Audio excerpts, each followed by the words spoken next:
Serena Williams' ex-coach shocked by Coco Gauff's game-changing deal with Mercedes-Benz. The news arrived not with a whisper, but with a low, confident hum of an engine, smooth, unmistakable, engineered for greatness.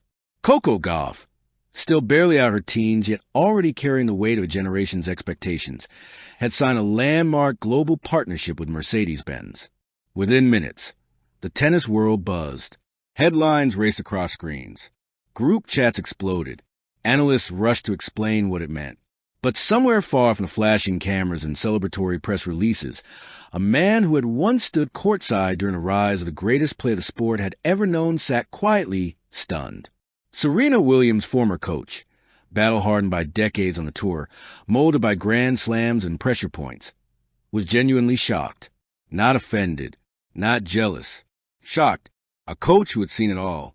He had coached champions before Coco Gauff was born. He had watched Serena Williams redefine power, dominance, and black excellence in a sport that hadn't always welcomed it. He had witnessed endorsements evolve from simple logo placements to full-scale brand empires. Nike, Gatorade, Wilson, the deals that once seemed untouchable. So when he heard that Mercedes-Benz, a brand synonymous with heritage, luxury, and precision, had chosen Coco Gauff not just as an ambassador, but as a symbol of the future, it stopped him cold. "I thought I understood the game beyond a baseline," he later admitted to a close circle. Turns out, Coco just changed it. From prodigy to power player. Coco Gauff's story has been told many times, but rarely understood in full. She was the 15-year-old who stunned Wimbledon by defeating Venus Williams, standing on the same grass where legends had ruled for generations. She was a teenager balancing algebra homework with center court interviews. She was a young woman learning, sometimes painfully, how fame accelerates faster than maturity. Yet what separated Coco from so many prodigies before her was not just her forehand or footwork. It was her awareness. She listened. She learned.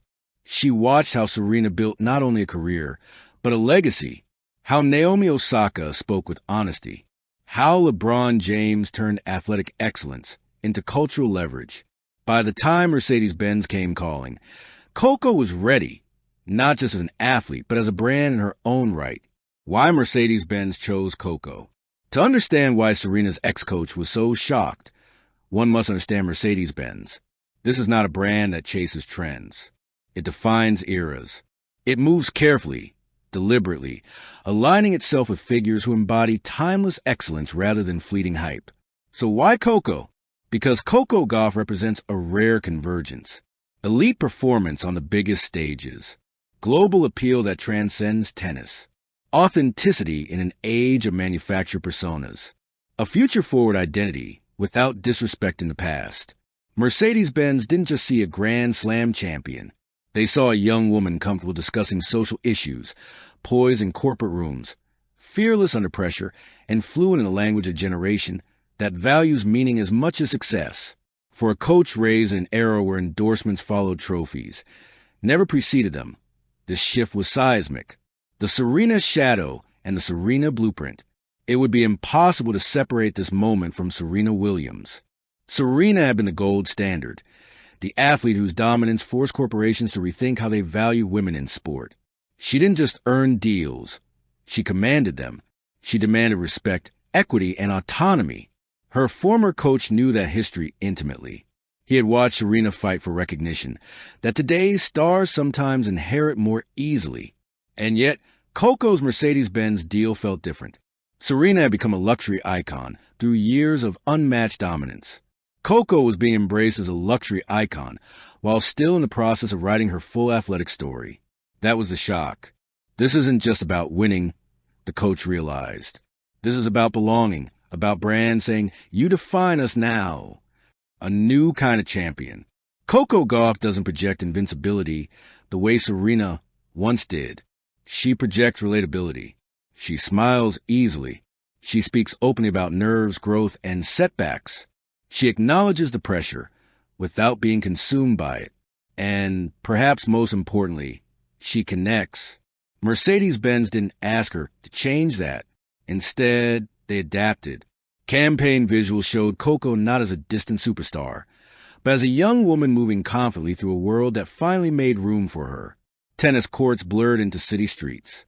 Victory celebrations blended with quiet reflection. It wasn't about speed alone. It was about direction. The coach's quiet reckoning. For Serena's ex-coach, the deal triggered something deeper than surprise. It forced reflection. He remembered how often Serena had been questioned in her early years, how her confidence was labeled arrogance, how her ambition was treated as threat. He remembered boardrooms where tennis skill was enough, where race, gender, and comfort levels shaped decisions behind closed doors. Coco's deal felt like proof that those walls were cracking. Not demolished, but cracking.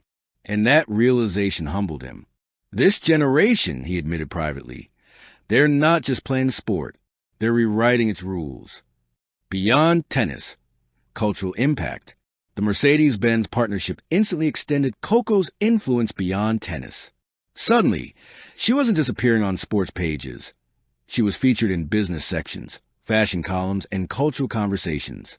Young girls saw her not only as someone who could win matches, but as someone who could command rooms traditionally reserved for older. In Bangladesh, in Europe, in Africa, in the Americas, her image traveled faster than any serve, and it carried a message. Excellence doesn't have a single look anymore. Pressure amplified. Of course, with great deals come greater expectations. Serena, Coco, and the unbroken line. Though separated by age and era, Serena Williams and Coco Gauff are bound by more than nationality or talent. They represent continuity. Serena shattered ceilings, so Coco could walk into rooms without apology. Coco, in turn, is expanding those rooms, making them brighter, more inclusive, more reflective of the world watching. The coach who once guided Serena could now see it clearly. This wasn't the end of Serena's influence. It was its echo, a deal that changed the conversation. The Mercedes-Benz partnership did more than elevate Coco Gauff's profile. It forced tennis and sport as a whole to reconsider who defines prestige, who carries luxury, and who represents the future. It challenged old assumptions. It rewarded authenticity. It bet on tomorrow. And it left even the most experienced minds momentarily stunned. Final thought. Shock is respect. When Serena Williams' ex-coach admitted he was shocked, it wasn't a criticism. It was admiration. Shock, in this case, meant recognition that the game he once knew had expanded beyond his expectations. That Coco Gauff wasn't just following in Serena's footsteps, but forging a parallel path, one uniquely suited to her time. And somewhere between the roar of engines and the silence before a serve, tennis quietly turned a corner. Coco Gauff didn't just sign a deal. She shifted the balance. Game, set, and a bold new chapter. Thank you for watching. Please don't forget to hit the subscribe button, like, and share. Till next time.